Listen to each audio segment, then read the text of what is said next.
Olá pessoal, tudo bem? Pedro Chiavini novamente. Vamos continuar aqui com os nossos estudos dentro do quarto curso de combate à escravidão contemporânea.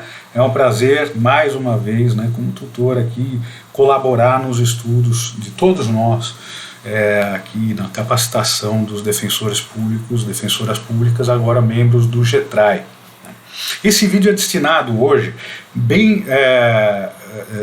executando essa função minha de tutor, que é levar um conhecimento prático operacional, e essa é a minha função, prático operacional aos colegas. Hoje a gente vai fazer um vídeo sobre a atuação, a prática e o dia a dia da operação.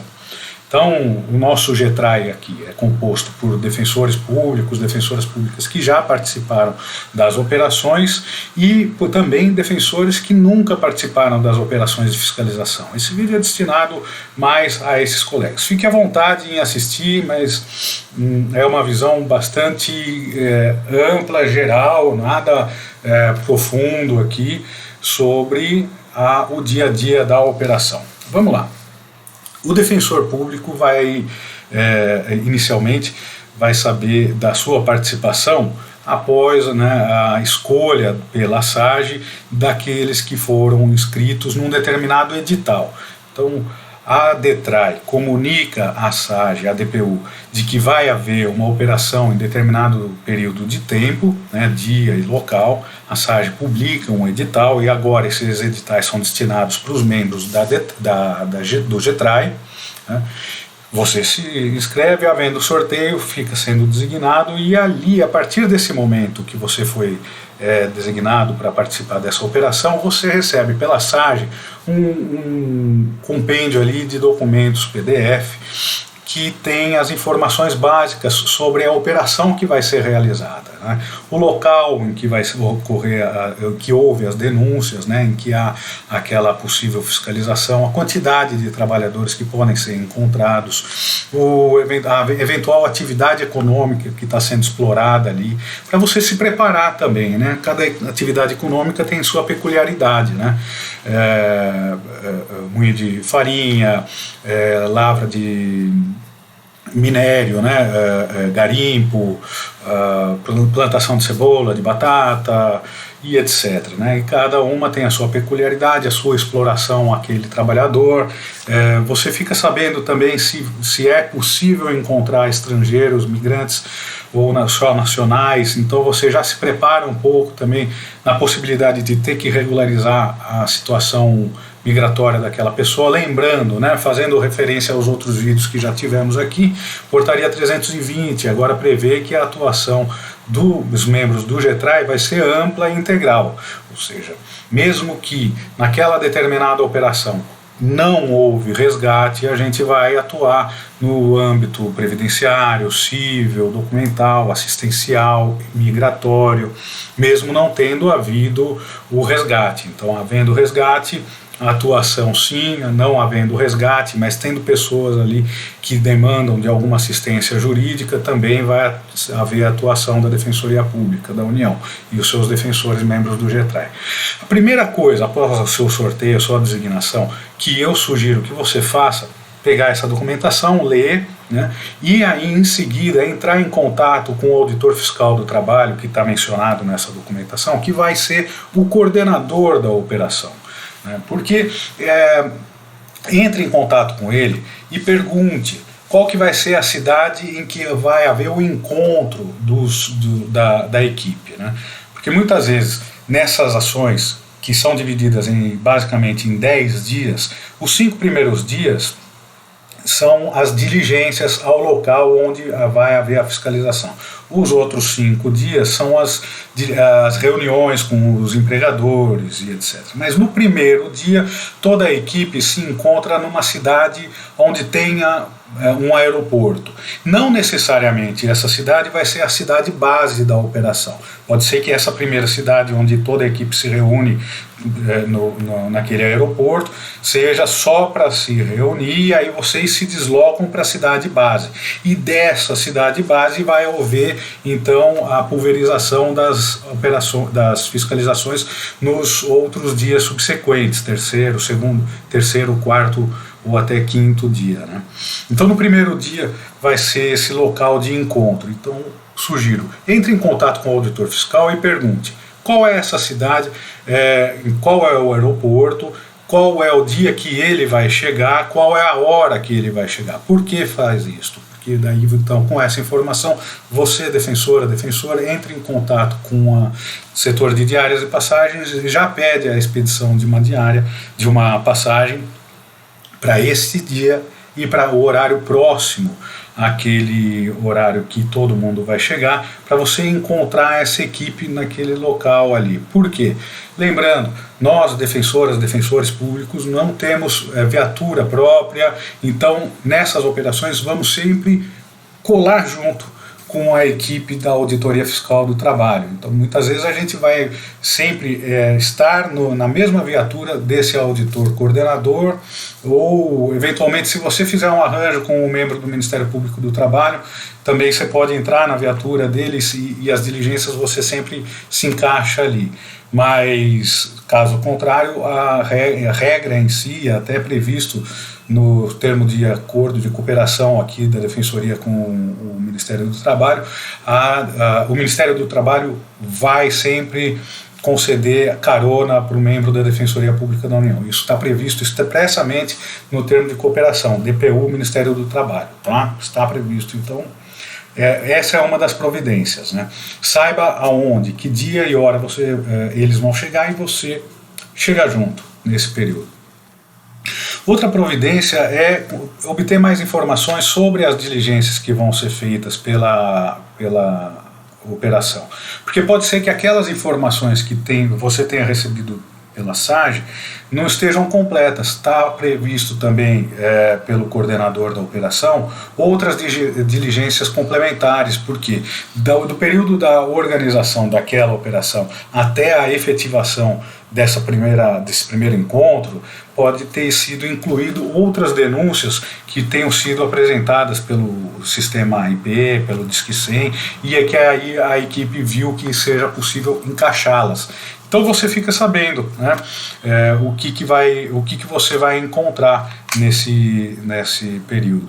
Também pergunte quem que é o procurador do Ministério Público do Trabalho. Às vezes é um procurador que já tenha participado, que a DPU tem uma relação mais próxima de trabalho, que é uma pessoa que seja cooperativa no sentido de medidas urgentes que tenham que ser propostas, sejam propostas em litisconsórcio ativo, DPU, MPT. Pode ser que seja um procurador que não tenha esse perfil de trabalhar de forma cooperativa com a DPU. Ok? Mas então você já fica sabendo quem que é. Eventualmente, se você conversa com os outros colegas da Defensoria Pública, pegue o contato dele, já entre em contato, dê uma conversa com ele, vale muito a pena, né? Uma outra providência prévia também após a sua designação, né, pela SAGE, é pedir para a SAGE que você seja já cadastrado no sistema do TRT local. Por quê? Pode ser que naquela primeira semana que seja da fiscalização, vá ser necessário propor alguma medida cautelar, uma medida de urgência naquela vara do trabalho local. Então você já tendo o seu cadastro prévio no TRT local, evita muito transtorno seu, ter que ligar, às vezes é no final de semana, não tem ninguém na SAGE, e como isso é previsto como uma das obrigações de apoio, né, como uma das atividades de competência de apoio da SAGE, já peça isso. Se você não pedir, não vai acontecer, porque a prática aqui está se iniciando, né? Essa portaria 320 é uma orientação nova, pode ser que o pessoal se esqueça. Então eu sugiro isso, né? Já pedir o seu cadastramento no TRT local, naquela circunscrição local onde você vai atuar. Tá? está previsto expressamente aqui na portaria 320 como uma atividade de apoio da SAJA. Agora, é importante você se preparar também o que levar, né?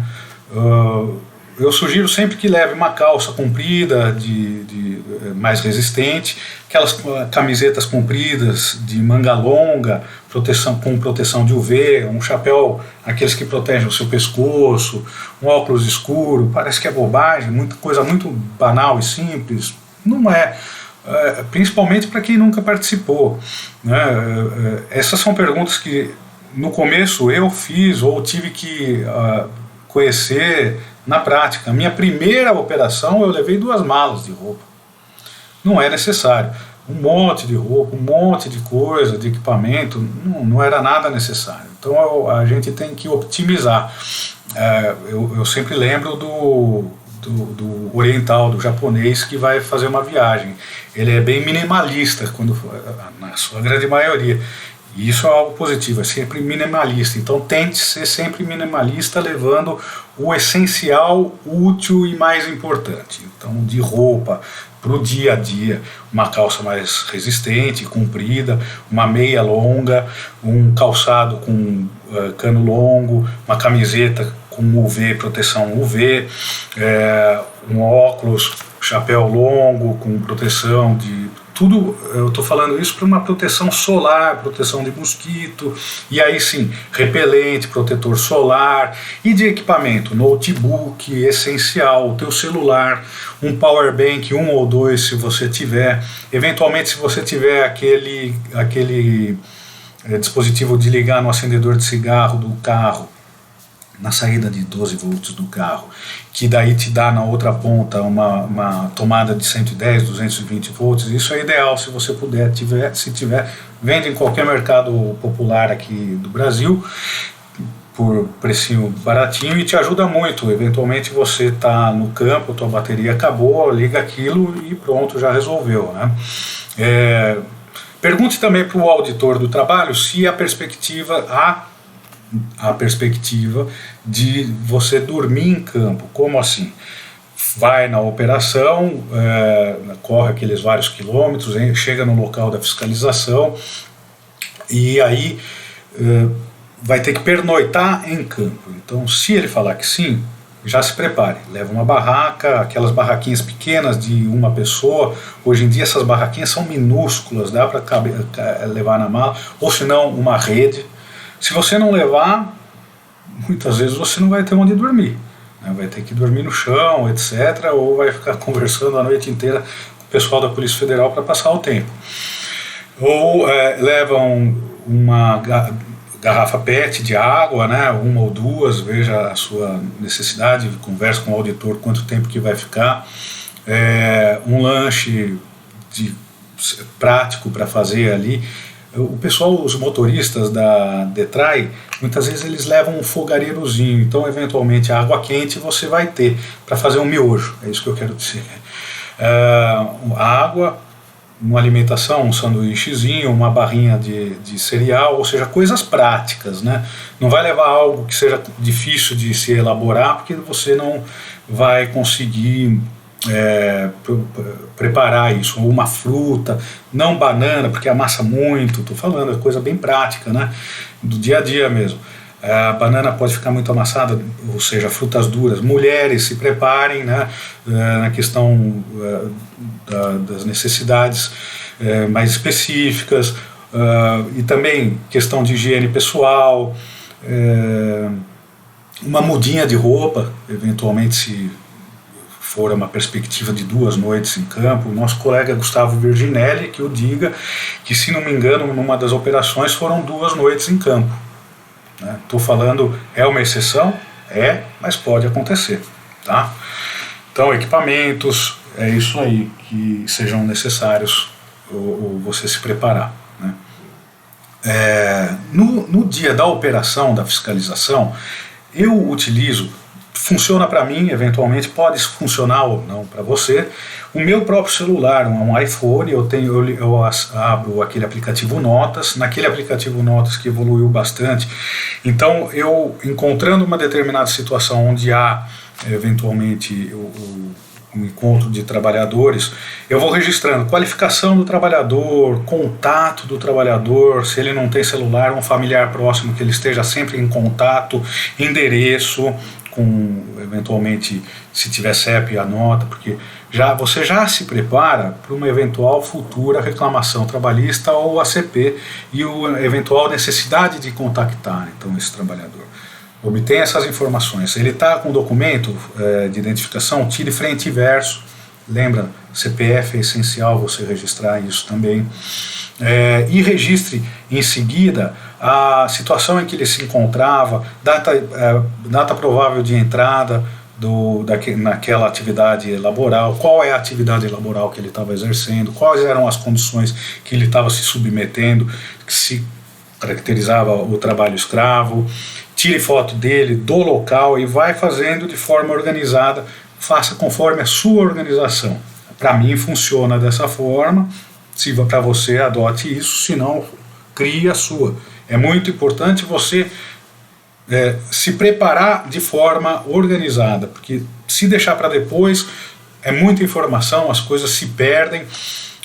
E aí voltando um pouquinho lá, lembrei de uma outra coisa, a conversa com o auditor fiscal lá, antes de você pegar o avião, né, e tal, sabendo quem são, porque às vezes saber quais são os tipos de trabalhadores que você vai encontrar, porque ele já vai te falar, olha, pode ser que nós encontremos trabalhadores migrantes, estrangeiros, e aí você também já se prepara um pouco, até para um estudo, de eventualmente, se esse trabalhador estrangeiro estiver em condição irregular, você já se prepara até para fazer uma minuta de ofício, para encaminhar para a Polícia Federal, para fazer aquela possibilidade de autorização de residência, nos termos da Portaria 87 de 2020 do Ministério da Justiça, né?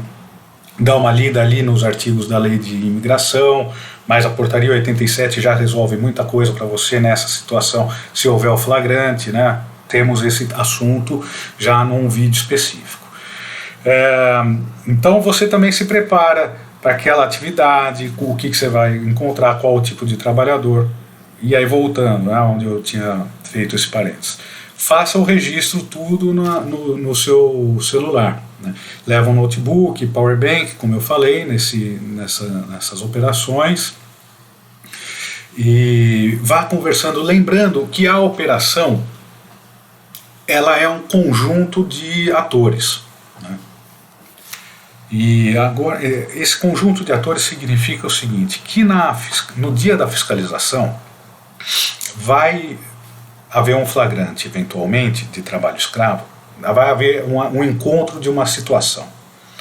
O auditor coordenador verifica a condição, o membro do MPT está lá num outro canto e você está vislumbrando toda essa situação. Depois de alguma hora, né, algum tempo passado ali daquela chegada naquele local, a equipe se reúne novamente, de forma provisória, para debater um pouco o que está acontecendo. É uma situação muito democrática. Eu fiz muitas operações com o gaúcho, esqueci, vou lembrar o nome dele. E era uma pessoa de muito fácil trato, que saiu já do DETRAI, e agora quem o substituiu foi a Andréa Donin, uma pessoa também de outro muito fácil trato, muito democrática, uma pessoa brilhante e gostoso trabalhar com ela, né? Essa turma, ela se reúne, e a Andréa tem essa característica também, de passado algum tempo, uma hora, por exemplo, novamente se reúne para discutir. Aqui trabalho escravo, não há, o que vocês entendem? E ela expõe o seu ponto de vista e dá a possibilidade, principalmente para o membro da DPU e para o membro do MPT, que são os principais atores ali naquele momento, darem sua opinião. E você pode ter uma opinião divergente, não, acho que não tem trabalho escravo aqui, ou acho que tem, e eles não acham que não tem. E ali, apesar de você ter uma opinião divergente, o trabalho é em coletivo e em grupo. Então a gente tem que lembrar isso, que como é um grupo de operação e nós nos unimos, se eventualmente eles acharem que tem, você acha que não tem, mas há um tipo de uma certa votação, olha, entendemos, a maioria entendeu que tem, a gente se adere a essa opinião, tá? E ao contrário, a mesma coisa, você acha que tem, eles acham que não tem, houve um consenso na maioria que acha que não tem, a gente adere a essa opinião. Não afastando a nossa independência funcional, não quero dizer isso, mas a gente se integrando ao grupo e à opinião daquele grupo também, porque não vai adiantar você falar, eu acho que tem, o grupo achou que não tem, não, eu vou levar para casa esse pessoal. Então é uma questão bastante prática, tá? Da operação. Por isso que se integre a opinião do grupo, expõe o seu ponto de vista, mas ao final vai ter uma opinião de maioria ou absoluta sobre o que a gente se encontrou ali. Posteriormente, essa reunião, a coisa continua, né? Vai havendo as conversas, tal. Se houver resgate, uma das providências mais importantes do auditor fiscal do trabalho é ter organizado já a retirada daqueles trabalhadores daquele local. Uma determinada feita em uma operação, o auditor fiscal do trabalho não providenciou a retirada daquelas pessoas.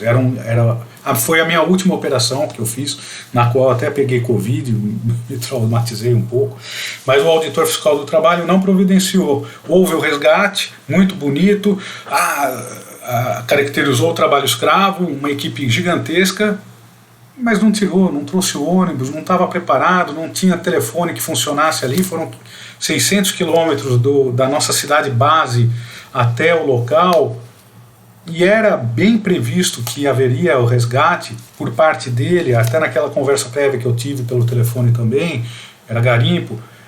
O que aconteceu? As pessoas ficaram lá, grande parte dos trabalhadores, garimpeiro é um trabalhador diferenciado, porque tem uma opinião própria, eu não sou trabalhador, eu não sou trabalho escravo aqui. Então, o que aconteceu? A grande maioria foi embora, né? Aí só conseguiu trazer alguma parte na caçamba das viaturas. Então, isso é uma situação que você pode encontrar.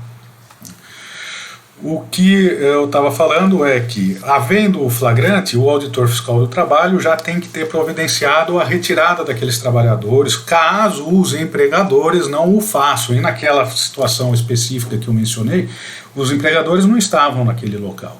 Então, muitas vezes não vão estar. E muitas vezes a providência de retirada vai ser da auditoria. E ele tem verba para isso. Lembrando, né, que o auditor ele tem uma certa dotação orçamentária de um cartão corporativo para fazer determinadas despesas específicas ali, retirada daquele trabalhador, se o empregador não retirar, não for encontrada naquele dia, naquele local, pagar uma determinada uma hospedagem, né, um hotel para desses trabalhadores retirados aí, flagranciados, caso o empregador não assuma esse ônus, tá? Pode ser que você encontre uma postura refratária muito aguda do empregador. Então, determinadas despesas vão ser assumidas pela DETRAI.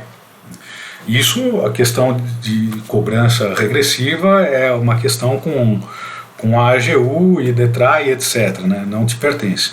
Mas há essa possibilidade, então, da DETRAI, do coordenador, ser responsável por arcar essas despesas, né?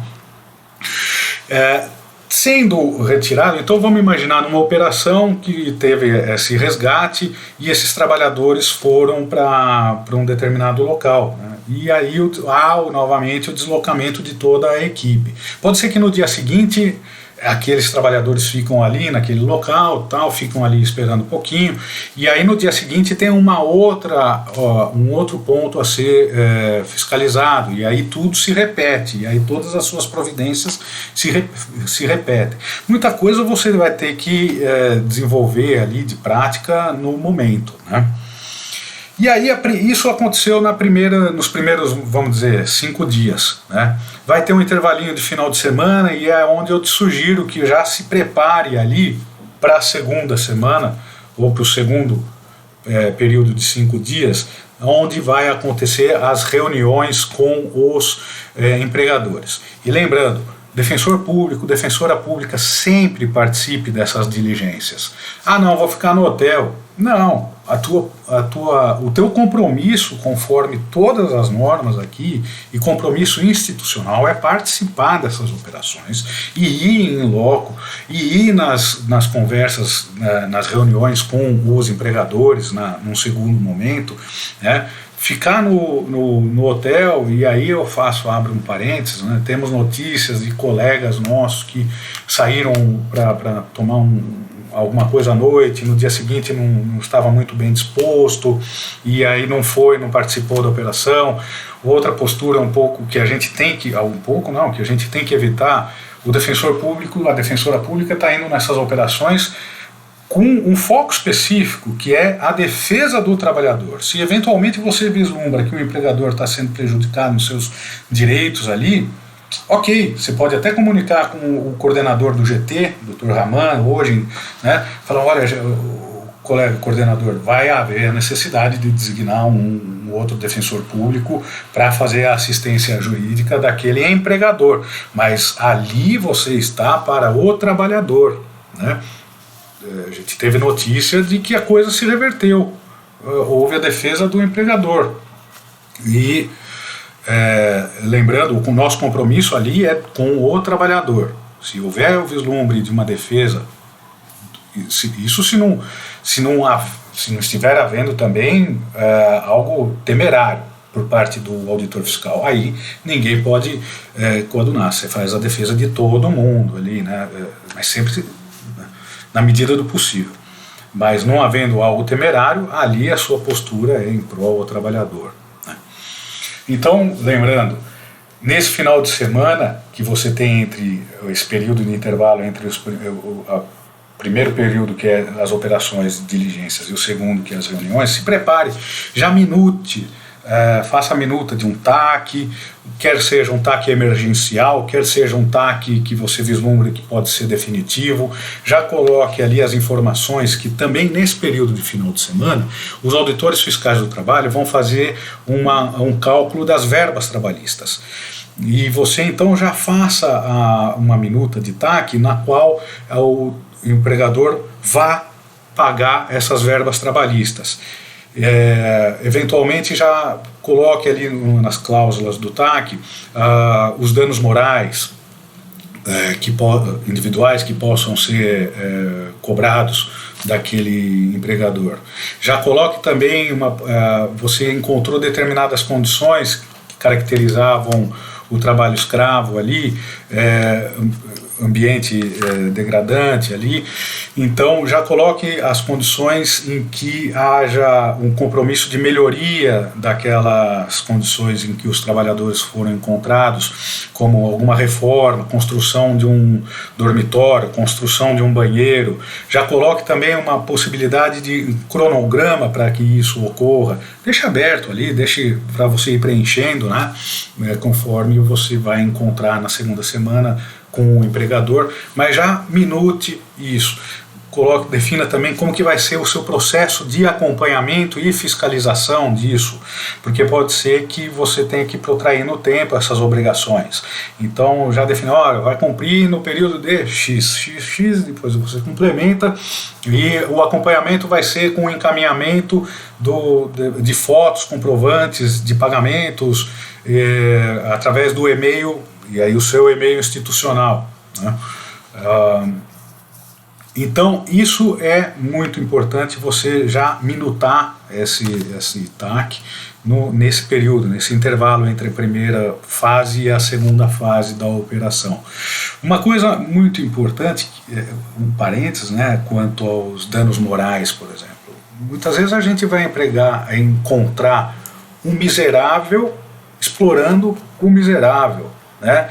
O trabalhador numa situação de escravidão sendo explorado por um pseudo-empregador, também numa situação pobre, de penúria. Então o que vai adiantar você empurrar a goela abaixo um dano moral individual?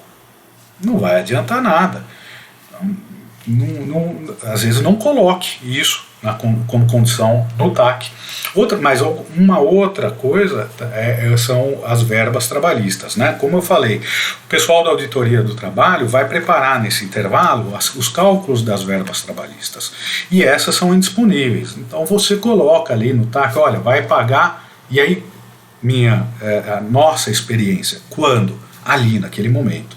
Não tem como colocar para ser protraído no tempo, até porque isso também é responsabilidade dos auditores fiscais do trabalho, pressionar de que haja o pagamento dessas verbas. E a gente não está forçando nada a ninguém, isso é um direito daquele trabalhador, né? Não estamos criando nada.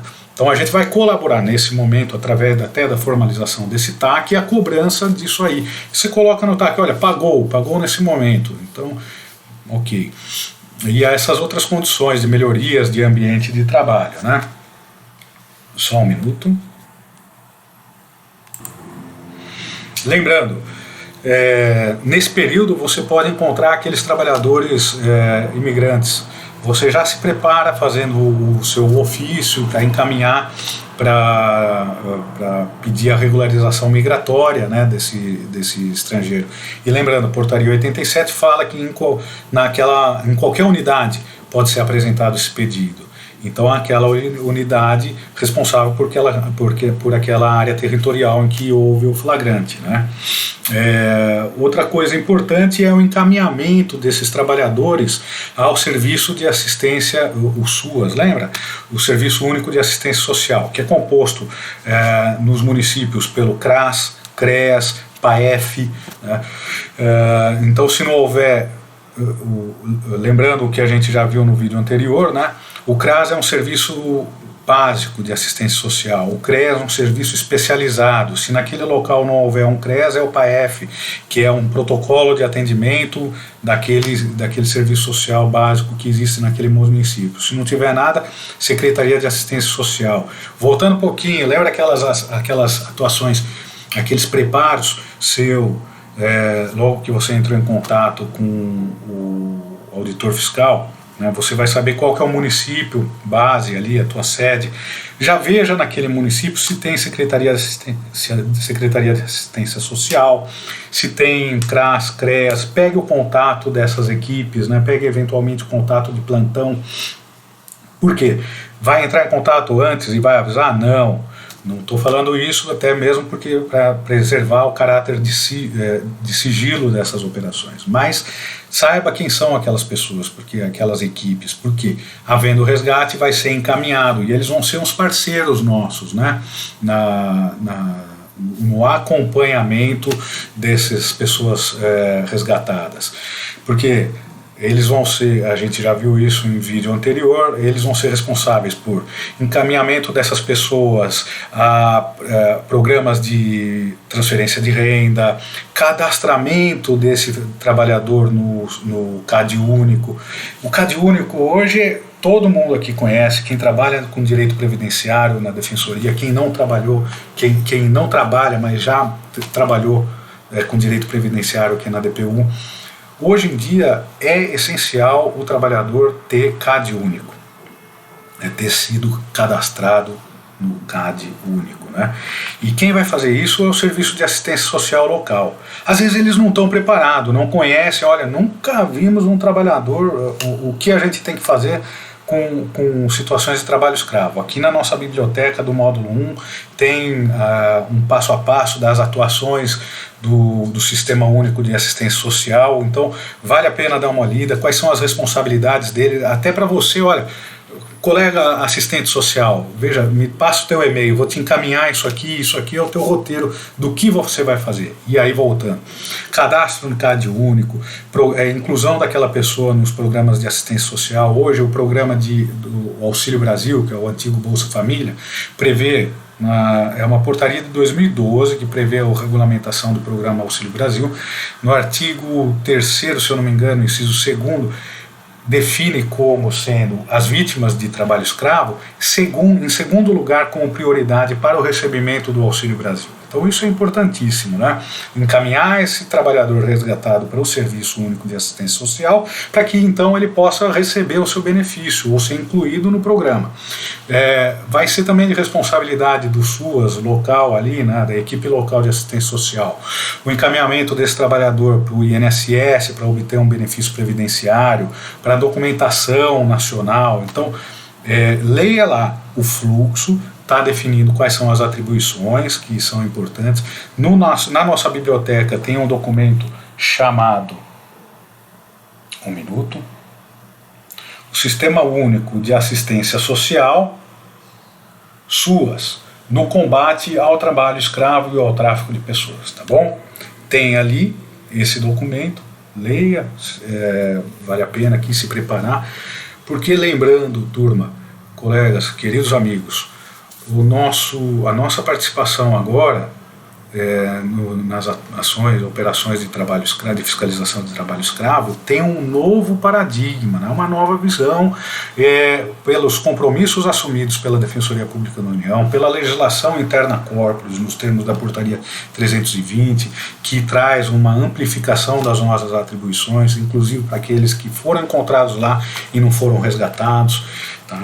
Então, o acompanhamento, aí voltando, o acompanhamento do defensor público nesse primeiro momento, ali nessa segunda fase, dentro desse período de 10 dias, do encaminhamento daquele trabalhador para o SUAS é muito importante. Até mesmo para você esclarecer quais são as obrigações do SUAS, daquele assistente social, daquela equipe, para aqueles trabalhadores vítimas de trabalho escravo. É algo específico, você, defensor público, você, defensora pública, muitas vezes desconhece, eu desconheço, né? O fluxo foi novo para mim, saiu no ano passado, então imagina um colega, um servidor público, assistente social de um município pequeno, muitas vezes não vai saber como lidar com essas situações. Você vai ser a pessoa que vai muitas vezes orientá-lo, tá bom? Na segunda semana, então, nessa segunda fase da operação, nesses últimos 5 dias, você se preparou, eventualmente, elaborando um TAC, os ofícios que vão ser encaminhados, se houver migrante, né, o ofício para delinste, como a gente viu no fluxo, né, no outro vídeo. Você então vai encontrar, juntamente com a equipe do Ministério do Trabalho, vai fazer uma reunião com aquele empregador que submeteu aquela pessoa na condição de trabalho escravo que foi resgatada, né, havendo o resgate. E ali há uma reunião. Primeiro inaugura-se a reunião pelo coordenador, ele expõe toda a situação, qual que foram os flagrantes encontrados, quantidade de trabalhadores e tal, e aí ele passa a oportunidade para todo mundo falar.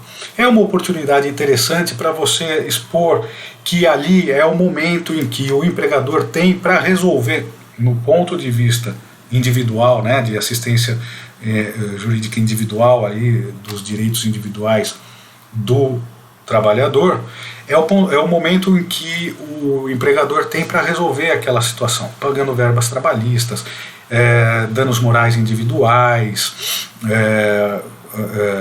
e aí a questão coletiva também, o meio ambiente coletivo, possibilitando ele a resolver aquela situação e evitando, construindo um banheiro, ou um refeitório, ou uma condição melhor para alimentação, ou um dormitório, né, ou dando uma salubridade melhor que foi encontrado eventualmente. Então, você fala, olha, aqui é o momento de você, da possibilidade sua de resolver isso, sem ter que eventualmente propor uma ação de bloqueio de bens. Você fala, são essas as possibilidades que nós temos na justiça para resguardar os interesses desses trabalhadores resguardados, né?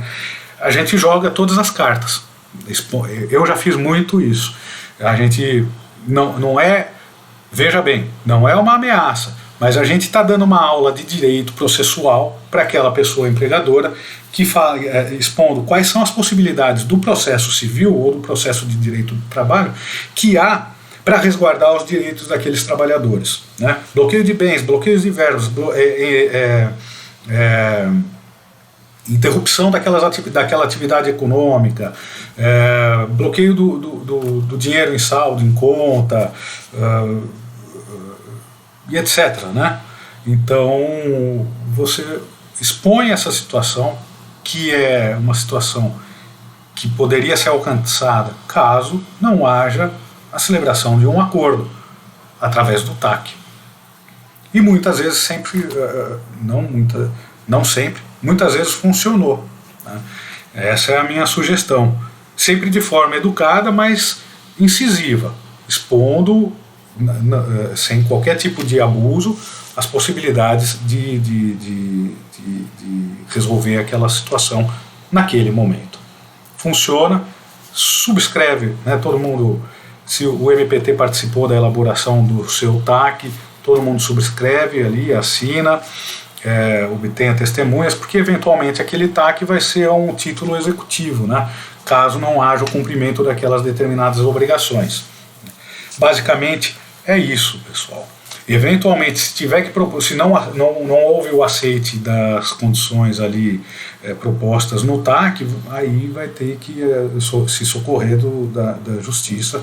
Vamos ter até uma palestra da nossa colega Ana Paula Vilas Boas, titular do 4º ofício de trabalhista aqui da DPU em Brasília, que nos vai prestigiar aí sobre a sua experiência na propositura de reclamações trabalhistas. Vai valer a pena, vai ser o nosso encontro no dia 7 de julho.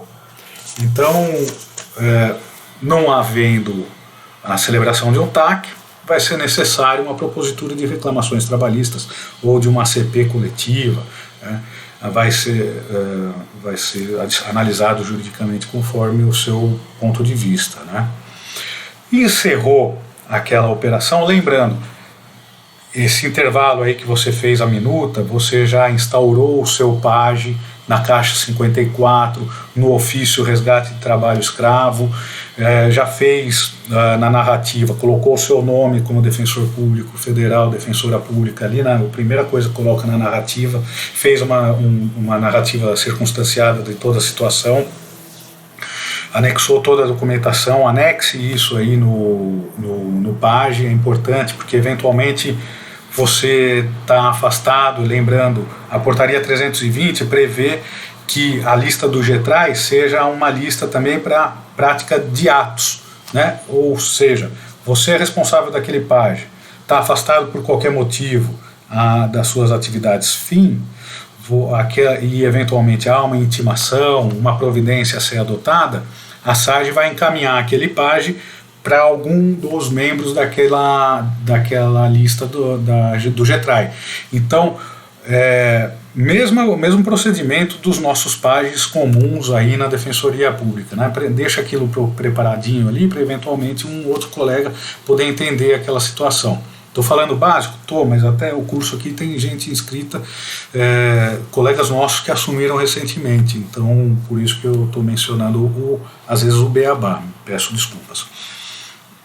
Havendo isso, terminou esse período, né, a gente vai anexar o relatório provisório que a Auditoria Fiscal do Trabalho fez naquele período de atuação, o provisório, anexa ao PAGE, né, encaminha isso, faça o seu relatório como defensor público da operação, encaminhe para a SAGE, que são as nossas obrigações. Não esqueça também de encaminhar o relatório de diárias e passagens, e encaminhe os dados, lembrando, coloque os dados da assistência social que você encaminhou, que foi encaminhado àqueles trabalhadores, o contato dos assistentes sociais, porque a SAGE vai fazer, lembrando, um dos deveres previstos como de apoio previstos na portaria 320, é o dever da SAGE de fazer o acompanhamento daqueles trabalhadores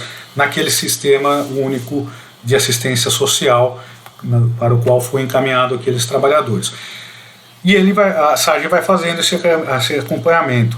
Se não for o trabalho desenvolvido pelo SUAS local a contento, a SAGE vai ter que tramitar esse PAGE para você, por exemplo, ou se houver uma negativa de concessão de um benefício previdenciário, assistencial, que a pessoa foi encaminhada para o INSS local, houve a negativa, a gente vai ter que entrar com as ações trabalhistas. E quem vai prestar esse tipo de informação, se foi concedido, se não foi concedido, vai ser a assistência social local, previsto nos deveres do fluxo, né?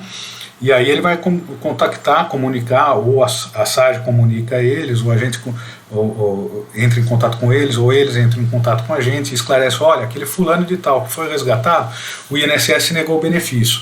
Isso vai ser anexado ao PAD, vai ser tramitado para você e você faz a análise. Realmente precisa propor, então, uma ação no GF local ali, para fazer ser reconhecido o direito previdenciário, assistencial daquela pessoa. Então, o contato do SUAS local é importante que seja que conste no PAGE. Só um minutinho. Complementando um pouquinho aqui, eventualmente, se houver uma medida de urgência na esfera criminal, proposta pelo MPF, as normas da Defensoria Pública, que também prevêem que a Defensoria Pública da União ingresse nesses processos criminais como assistente da acusação, né?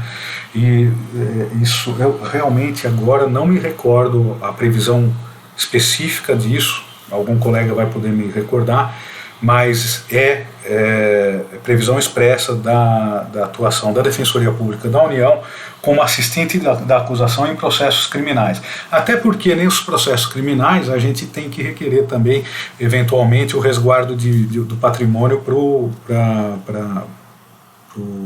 para satisfação do crédito ou direitos dos trabalhadores, né, que foram resgatados.